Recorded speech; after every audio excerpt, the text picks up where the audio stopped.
I quit cigarettes. It's okay, but probably say I quit smoking cigarettes. This just sounds a little bit better. You said they have to penalize that man. Were you talking about... Security guard. What's that? Security guard. Ah, yeah, you were talking about security guards. They have to penalize that man?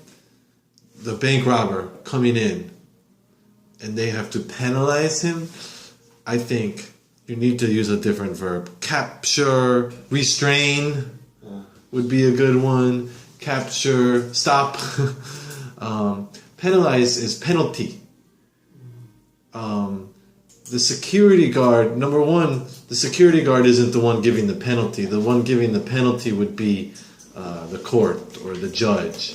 So if that's what, but even if you say that they have to penalty that man, no, you would say they have to arrest that man. You might have been trying to say arrest or restrain, something like that.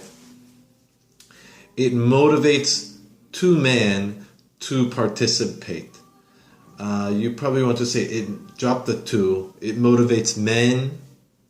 It motivates men to participate. And just father has a work.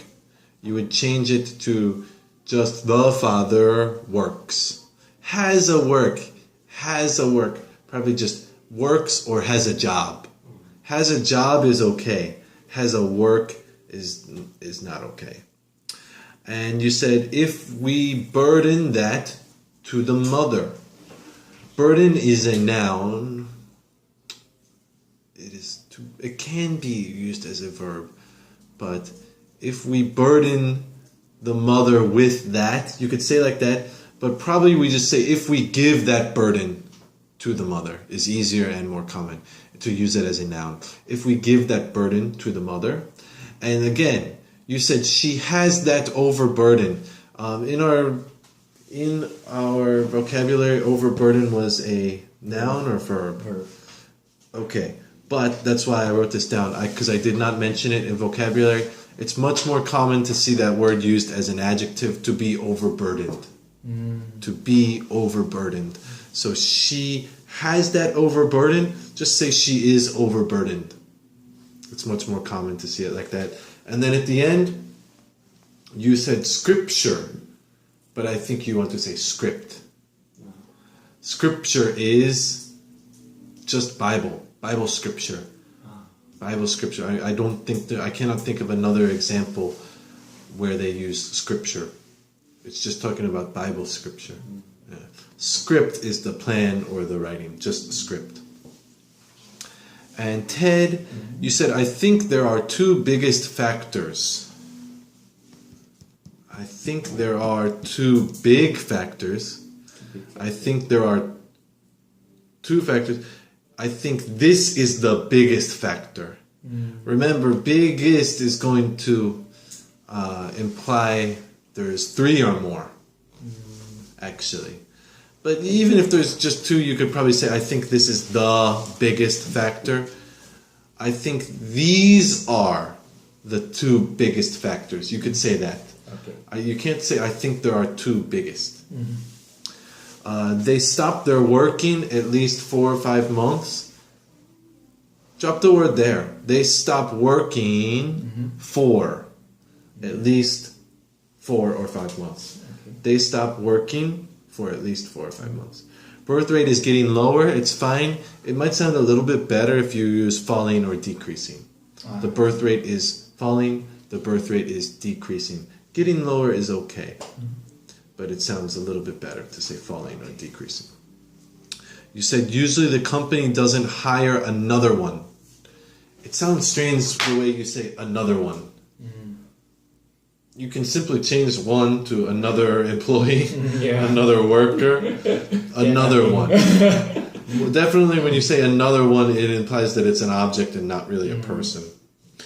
And then you said to set up their character when you were talking about the children. I would maybe say to develop their character.